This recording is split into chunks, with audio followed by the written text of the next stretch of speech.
Once again welcome back, and today in this physics video lecture we will learn significant figures यानी कि सार्थक अंक। तो सार्थक अंक का परिभाषा डिफिनेशन पढ़ने से पहले हम लोग एक क्वेश्चन देखते हैं।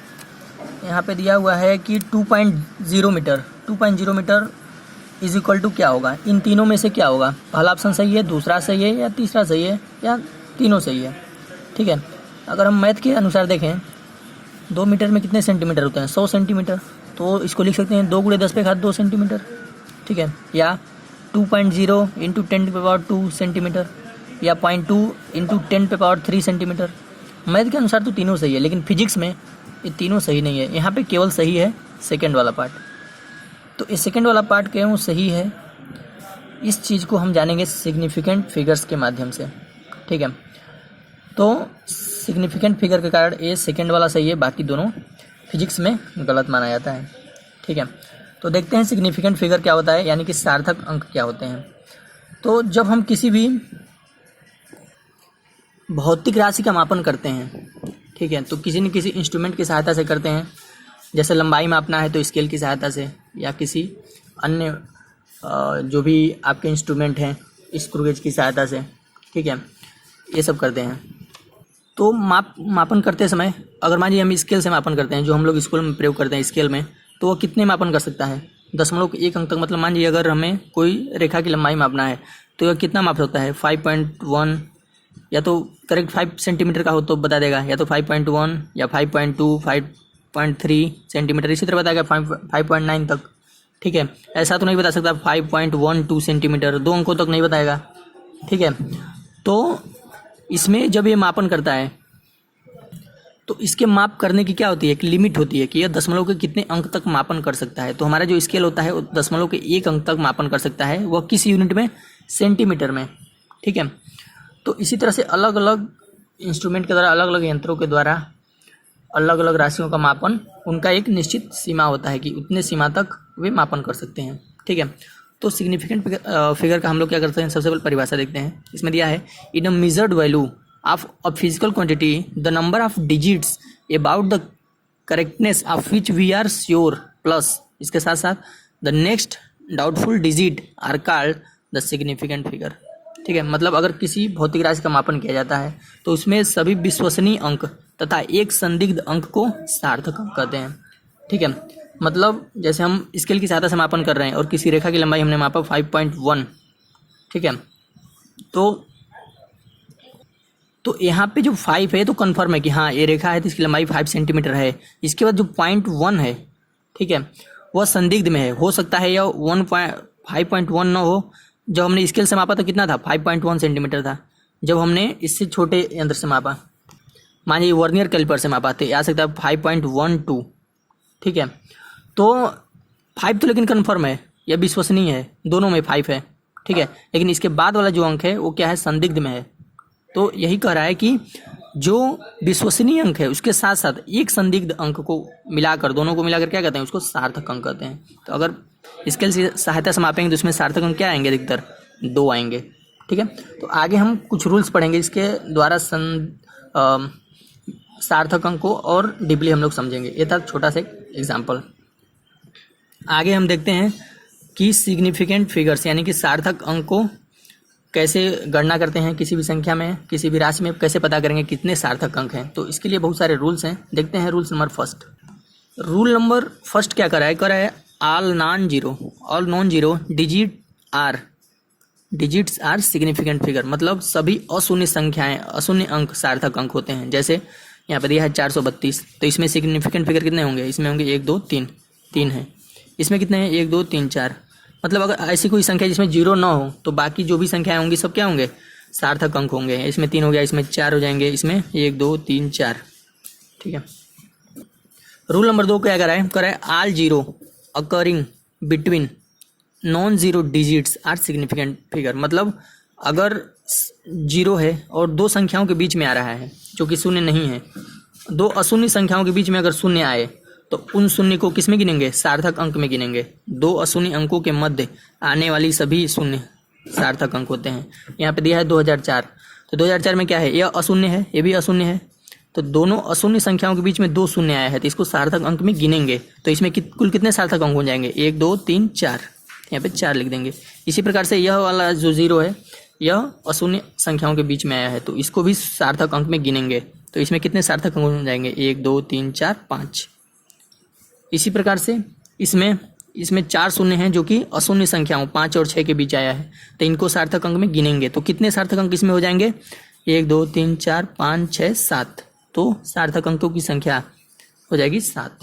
अगला रूल क्या है, अगला रूल कह रहा है कि शुरुआत में आने वाले शून्य सार्थक अंक नहीं होते, मतलब इनिशियल 0 जैसे हम लोग लीडिंग 0 कहते हैं, अगर शुरू में 0 आ गया ठीक है तो वो सार्थक अंक में नहीं गिने जाएंगे, they are not significant figures. तो कह रहे हैं जैसे यहाँ पर दिया है 0.0006 तो इसमें ये सब सारे 0 क्या है शुरू में आए हैं, किसी अशून्य संख्या से पहले आए हैं, यहाँ पे 6 अशून्य संख्या है तो 6 के पहले ये सब आए हैं तो यहाँ पे इन सबको सार्थक अंक में नहीं गिनेंगे, केवल सार्थक अंक इसमें कितने होंगे 1 होंगे जो कि केवल 6 है, बाकी ये सब सार्थक अंक नहीं है। दूसरा एग्जाम्पल देखते हैं, दिया है 0.516 में सार्थक अंकों की संख्या, तो इसमें 3 सार्थक होंगे, यही तीनों। यह शुरुआत का अगर 0 शुरू में है तो वह सार्थक अंक में नहीं गिना जाएगा, यही ये नियम बता रहा है तीसरा नियम। तो इसमें कुल कितने सार्थक होंगे केवल 3। इसी प्रकार से इसमें 4 होंगे, केवल शुरू वाला नहीं होगा, बीच में तो अगर 0 है, बीच में अगर 0 है 2 संख्याओं के बीच में, 2 अशून्य संख्याओं 2 और 4 यहाँ पे हैं, इनके बीच 0 है तो इसको सार्थक अंक में गिनेंगे, लेकिन शुरू वाले 0 को सार्थक अंक में नहीं गिनेंगे तो इसमें कुल सार्थक अंक कितने होंगे 4 हो जाएंगे। इसी प्रकार से इसमें अगर देखें तो ये तीनों 0.00 ये तीनों 0 क्या आ रहे हैं शुरू में आ रहे हैं, इनको सार्थक अंक में नहीं गिनेंगे, केवल यह तीनों सार्थक अंक हैं 302 यानी कि 1 2 3, इसमें 3 सार्थक अंक हैं। अगला नियम देखते हैं, अगला नियम नंबर 4 कह रहा है ending 0 are significant if they appear after decimal. इसका मतलब ये है कि अगर अंत में आने वाली सभी शून्य सार्थक अंक होंगे अगर वे दशमलव के बाद आए, अगर दशमलव के बाद कोई 0 आ रहा है ठीक है तो वो सार्थक अंक होगा।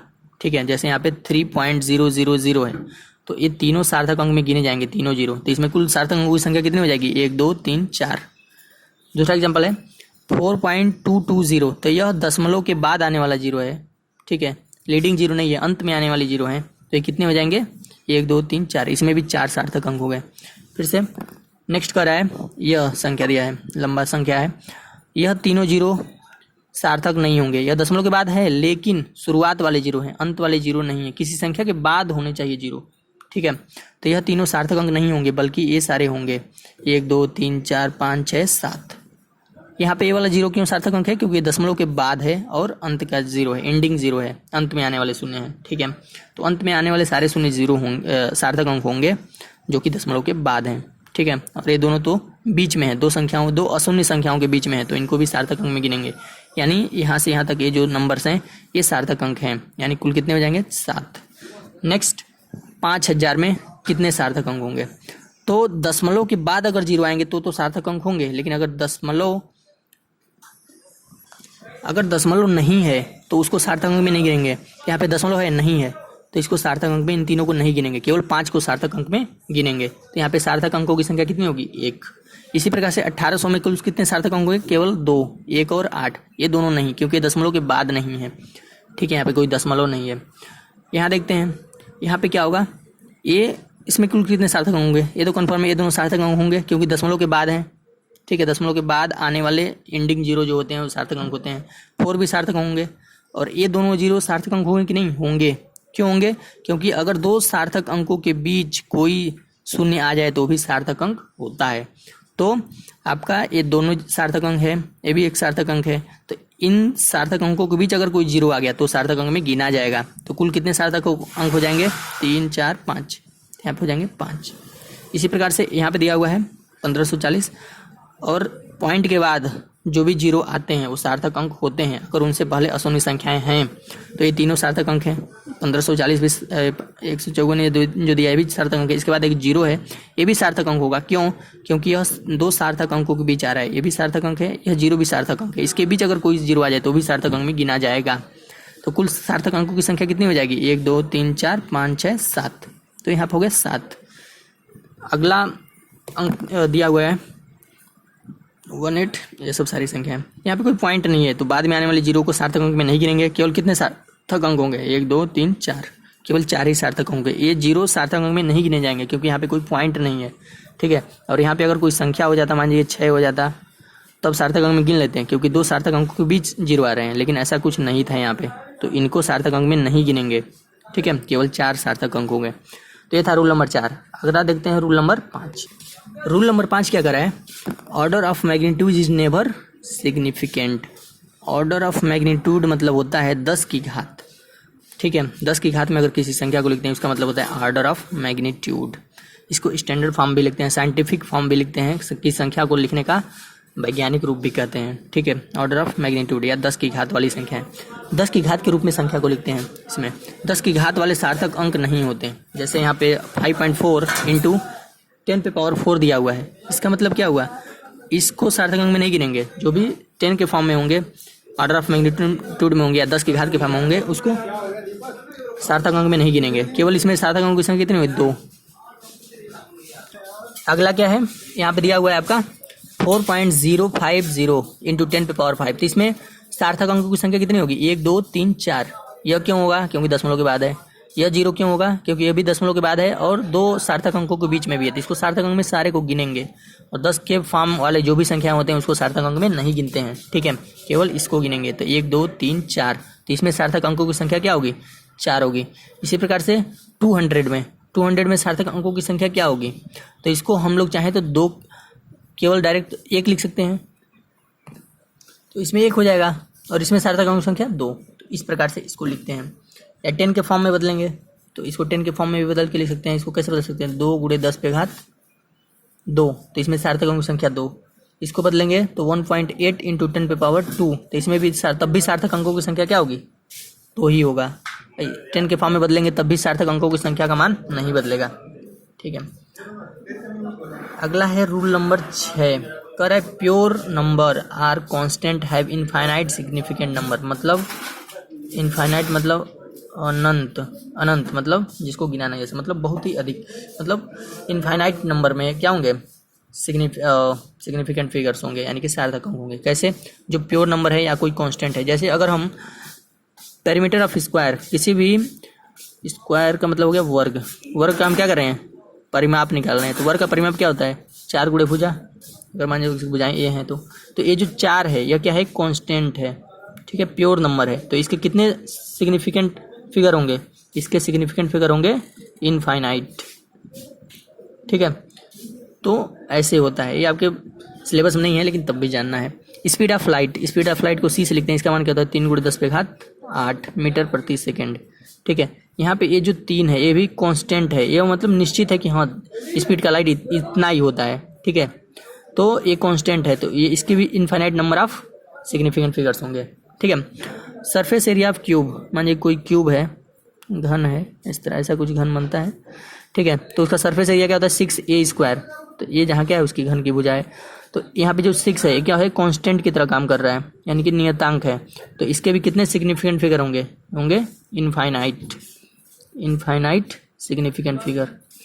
ये आगे के क्वेश्चन में मिलेंगे एक्सरसाइज में, ठीक है। कुछ इसी के आधार पे कुछ क्वेश्चन दिए हुए हैं नीचे, इसको आपको खुद से सॉल्व करना है। इसमें कुल 12 क्वेश्चन दिए हुए हैं और इसमें आपको सारे क्वेश्चंस में कितने सार्थक अंक हैं यह आपको प्राप्त करना है। ऊपर के जो 6 रूल पढ़े हैं उसकी सहायता से पढ़ के इसको सॉल्व करना है। तो ये खुद आप करेंगे और कमेंट बॉक्स में बताएंगे। यहाँ पे एक है बहुत ही जरूरी चीज़, जिसको नोट करके लिखा गया है। मतलब अगर दिया हुआ है, अगर व्हाइल चेंजिंग यूनिट्स, जब हम मात्रक चेंज करेंगे, number of significant figure remains same, मतलब अगर हम मात्रक बदल देते हैं तब भी सार्थक अंकों की संख्या उतना ही होगा, ठीक है। जैसे मान लीजिए उदाहरण के द्वारा देखते हैं, समझ में आएगा। 2.4 मीटर है, में सिग्निफिकेंट फिगर कितने हैं? 2 ही हैं, कन्फर्म है। तो अगर हम इसको सेंटीमीटर में चेंज करेंगे, ठीक है, तो 100 से गुणा करेंगे ऑब्वियसली, तो ये 240 सेंटीमीटर हो जाएगा। तो तब भी कितने हैं सिग्निफिकेंट फिगर? 2 ही होंगे, 0 को तो लेंगे नहीं, ठीक है। तो मतलब अगर हम किसी भी संख्या का, किसी भी भौतिक राशि का अगर हम क्या कर रहे हैं, मात्रक बदल रहे हैं, मान लीजिए यहाँ पे MKS में था, यहाँ CGS हमने बदल दिया, मीटर में था सेंटीमीटर में कर दिया, तब भी सार्थक अंकों की संख्या नहीं बदलेगी, उतना ही रहेंगे, ठीक है। एक और एग्जांपल है, यहाँ पे दिया है 4.0 किलोमीटर में सार्थक अंक सिग्निफिकेंट फिगर कितने हैं इसमें? 2 हैं 4.0 किलोमीटर में, ठीक है। अगर 4.0 किलोमीटर में 2 सिग्निफिकेंट है, क्यों 2 है? क्योंकि दशमलव के बाद वाला जीरो क्या होता है? दशमलव के बाद वाला जीरो अगर एंडिंग जीरो है तो क्या होगा? सिग्निफिकेंट फिगर में गिनेंगे तो इतना हो जाएगा। अगर हम इसको मीटर में बदलें तो 1000 से गुणा करेंगे, 1000 से गुणा करने के बाद क्या हो जाएगा? ये 4000 मीटर हो जाएगा। अब 4000 मीटर में तो एक ही सिग्निफिकेंट नंबर दिख रहा है, तो इस ऐसे इस कंडीशन में क्या करते हैं, वास्तव में इसको हम लोग क्या किया जाता है, स्टैंडर्ड फॉर्म में लिखते हैं, 10 के घात के रूप में लिखते हैं। अगर 4.0 किलोमीटर लिखा है, जब इसको मीटर में बदलेंगे तो इसको 4.0 गुणे 10 पे घात 3 मीटर लिखेंगे। अब इसमें सार्थक अंकों की संख्या क्या होगी? सिग्निफिकेंट फिगर कितने होंगे? 2 होंगे। मतलब जब हम इसको 10 के घात के रूप में लिखेंगे तो अब हम इसको क्या करेंगे? स्टैंडर्ड फॉर्म में लिखेंगे, 10 के घात के फॉर्म में, या ऑर्डर ऑफ मैग्नीट्यूड जो बताया था उसके फॉर्म में, तीनों बातें की है, उसके फॉर्म में लिखेंगे। तो ये क्या हो जाएगा आपका? 4.0 × 10⁻³ मीटर। यानी सार्थक अंकों की संख्या नहीं बदलनी चाहिए जब हम उसका मात्रक चेंज करेंगे। तो किलोमीटर को जब मीटर में बदलेंगे तो स्टैंडर्ड फॉर्म में ऐसे लिखेंगे।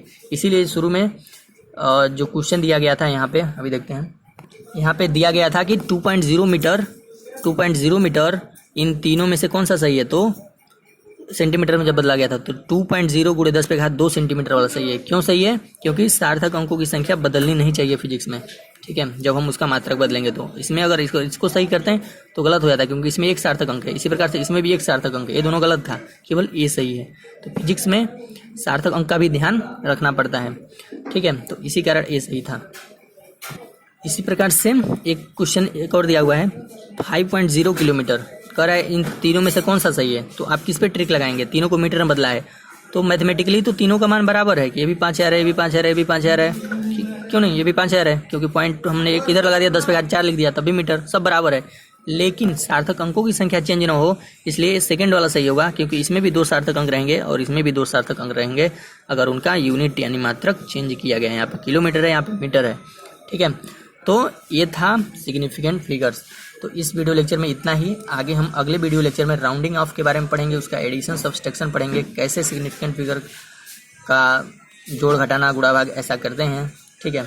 इसके बारे में हम लोग भी पढ़ेंगे, सार्थक अंकों की गणना कैसे जोड़ते हैं, घटाते हैं, गुणा करते हैं, भाग करते हैं, कितने सिग्निफिकेंट नंबर होने चाहिए। इसके साथ साथ राउंडिंग ऑफ भी अगले वीडियो लेक्चर में हम लोग पढ़ेंगे। इस वीडियो लेक्चर में इतना ही। Over and out.